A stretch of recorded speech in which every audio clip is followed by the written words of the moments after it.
Welcome to 99 TV. నేను బ్రహ్మనాయుడు. 3000 మందితో జనసేన పదవీ బాధ్యత కార్యక్రమం. ఆంధ్రప్రదేశ్లో కూటమి ప్రభుత్వం ఏర్పడి 18 నెలలు పూర్తవుతుంది.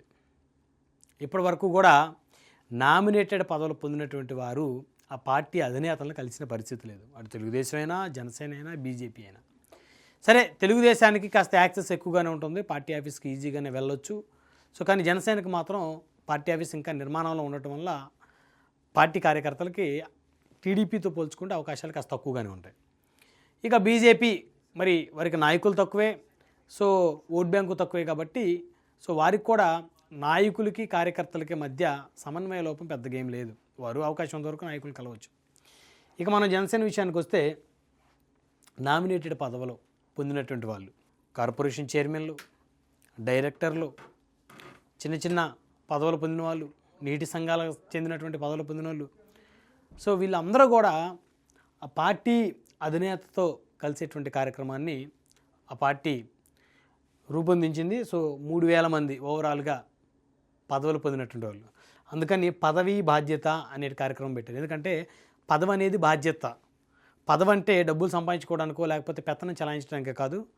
పదవి వచ్చిన వాడు బాధ్యతతో వ్యవహరించాలనేటువంటి ఒక ఇండికేషన్ తోటి ఇండికేషన్ పాస్ చేయడం కోసం ఈ పేరు పెట్టారు, పదవీ బాధ్యతని. ఇక పూర్తి వివరాల్లోకి వెళ్తే 3000 మందితో పదవీ బాధ్యత కార్యక్రమం. జనసేన నుంచి నామినేటెడ్ పదవులు పొందిన వారికి అధ్యక్షులు పవన్ కళ్యాణ్ గారు దిశానిర్దేశం. అంటే ఆ పార్టీ తరపు నుంచి ఎవరైతే నామినేటెడ్ పదవులు పొందారో వాళ్ళందరికీ కూడా దిశానిర్దేశం. ఇప్పుడు ఇక్కడ ఈ ఫోటోలో ఉన్న వాళ్ళందరూ కూడా ఆ పార్టీకి చెందినటువంటి 21 మంది ఎమ్మెల్యేలు, 2 ఎంపీలు. ఈ కార్యక్రమానికి బహుశా వీళ్ళు కూడా అందరూ మస్ట్ అండ్ షుడ్ హాజరయ్యేటువంటి అవకాశం ఉంది, హాజరవుతున్నారు కూడా. ఇక పార్టీ పిఏసీ చైర్మన్, రాష్ట్ర పౌర సరఫరా శాఖ మంత్రి నాదెండ్ల మనోహర్ గారు వాళ్ళిద్దరు కలిసి దిశానిర్దేశం చేయనున్నారంట. కూటమి ప్రభుత్వంలో జనసేన పక్షాన నామినేటెడ్ పదవులు పొందిన వారితో పార్టీ అధ్యక్షులు, రాష్ట్ర ఉప ముఖ్యమంత్రి శ్రీ పవన్ కళ్యాణ్ గారు సోమవారం సమావేశం అవుతున్నారని పార్టీ రాజకీయ వ్యవహారాల కమిటీ చైర్మన్ శ్రీ నాదెండ్ల మనోహర్ గారు తెలిపారు. అంటే ఈరోజు వీళ్ళందరూ కూడా సమావేశం అవుతూ ఉన్నారు, అయ్యారు కూడా. ఆల్రెడీ సమావేశం కూడా జరుగుతూ ఉంది 3000 మందితోటి. ఇక పదవీ బాధ్యత అని పేరిట నిర్వహించే ఈ సమావేశం ద్వారా పార్టీ అధ్యక్షులు ఉప ముఖ్యమంత్రి పవన్ కళ్యాణ్ గారు దిశానిర్దేశం చేస్తారని చెప్పారు. మంగళగిరిలోని సీకే కన్వెన్షన్లో నిర్వహించే ఈ కార్యక్రమం గురించి పార్టీ ఎంపీలు, ఎమ్మెల్సీలు, ఎమ్మెల్యేలు, కార్పొరేషన్ చైర్మన్లు, డైరెక్టర్లు, పార్టీ నాయకులతో ఆదివారం శ్రీ మనోహర్ గారు టెలికాన్ఫరెన్స్ నిర్వహించారు. కార్యక్రమం వివరాలు తెలిపారు. ఈ సందర్భంగా ఆయన మాట్లాడుతూ పార్టీ తరపున రేపు నిర్వహిస్తున్న పదవీ బాధ్యత కార్యక్రమం చాలా కీలకమైన సమావేశం. పార్టీ అధ్యక్షులు శ్రీ పవన్ కళ్యాణ్ గారు ఇవ్వబోయే ప్రసంగం మనందరికీ మార్గదర్శకంగా ఉండబోతుంది అన్నారు. ఇది ఇన్విటేషన్. ఇప్పుడు చాలా చక్కగా జరుగుతూ ఉంది పదవీ బాధ్యత కార్యక్రమం. ఆ కార్యక్రమానికి ఎమ్మెల్యేలు వచ్చారు, ఎమ్మెల్సీలు వచ్చారు, ఎంపీలు వచ్చారు. అదేవిధంగా ఎవరైతే కార్పొరేషన్ చైర్మన్లు, డైరెక్టర్లు, నీటి సంఘాల అధ్యక్షులు వీళ్ళందరూ కూడా ఈ కార్యక్రమంలో పాల్గొన్నారు. మంగళగిరి సీకే కన్వెన్షన్ హాల్లో దాదాపు 3000 మంది వరకు కూడా పాల్గొన్నట్టయితే తెలుస్తూ ఉంది. అంటే ఇప్పుడు వీళ్ళందరికీ దిశానిర్దేశం ఏం చేయబోతా ఉన్నారు, వాళ్ళందరికీ కూడా ఒక బాధ్యత. మీకు పదవి వచ్చింది, మీరు స్థానికంగా నీటి సంఘానికి అధ్యక్షులుగా ఉన్నారు, అక్కడ అది ఒక బాధ్యతను మీరు వ్యవహరించారు. లేదు పలానా కార్పొరేషన్ చైర్మన్ పదవి వచ్చింది మీకు, ఆ కార్పొరేషన్ చైర్మన్గా ఉన్నటువంటి మీరు ఆ కార్పొరేషన్లో కొత్త సంస్కరణలు తీసుకొని రావాలి.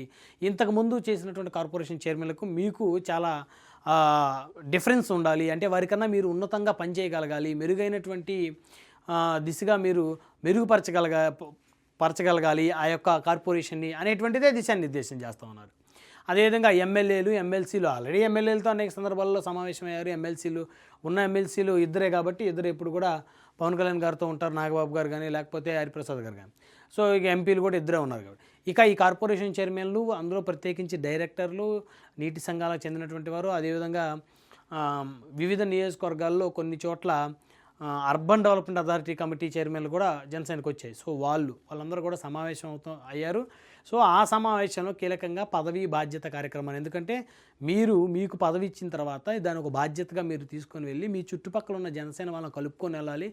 మీకు దక్కే గౌరవం మీతో ఉండేటువంటి జనసేన నాయకులకి, కార్యకర్తలు కూడా ఆ గౌరవం దక్కే విధంగా మీరు ముందుకు తీసుకొని వెళ్ళాలని చెప్పేసి దిశానిర్దేశం చేస్తూ ఉన్నారంట.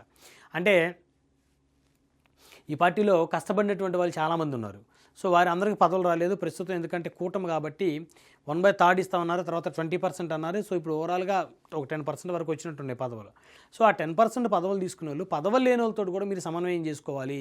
సో ఆ పదవి మీరు హోదాగా కాదు భావించాల్సింది, ఒక బాధ్యతగా భావించాలి. ఆ పదవిని మీరు ఎప్పుడైతే ఒక బాధ్యతగా భావిస్తారో అప్పుడు మీరు ముందుకు వెళ్తారో అని చెప్పేసి పార్టీ అధినేత దిశానిర్దేశం చేసినట్టు తెలుస్తోంది.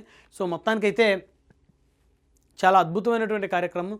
చాలా రోజుల తర్వాత, అదేవిధంగా నామినేటెడ్ పదవులు పొందిన తర్వాత మరి జనసేన పదవీ బాధ్యత అనేటువంటి కార్యక్రమం 3,000 మందితో ఏర్పాటు చేయడం అనేది నిజంగా చాలా గొప్ప విషయం. సో అదేవిధంగా నియోజకవర్గాల ఇన్ఛార్జీలతో సమావేశాలు జరగాలి. అదేవిధంగా నియోజకవర్గాల్లో ద్వితీయ తృతీయ శ్రేణి నాయకులు, మండల స్థాయి నాయకులు, మండలాధ్యక్షులు, ఒక్కొక్క నియోజకవర్గంలో ఎన్ని మండలాలు ఉన్నాయి, ఆ మండలానికి ఎంతమంది అధ్యక్షులు ఉన్నారో ఆ అధ్యక్షులు, ఆ నియోజకవర్గం ఇన్ఛార్జీలు, సో అలా జోన్ వైర్గా కనుక ఆ పార్టీ సమావేశాలు కనుక జరుపుకుంటే రానున్న ఎన్నికల్లో వారు 2-3 రెట్లు ఎక్కువ సీట్లు పోటీ చేసేట అవకాశం ఉంటుంది. సో కాబట్టి మరి చూద్దాం మరి ఆ పార్టీ అధినేత అడుగులు ఏ విధంగా మరి ముందుకు వేయబోతున్నారు.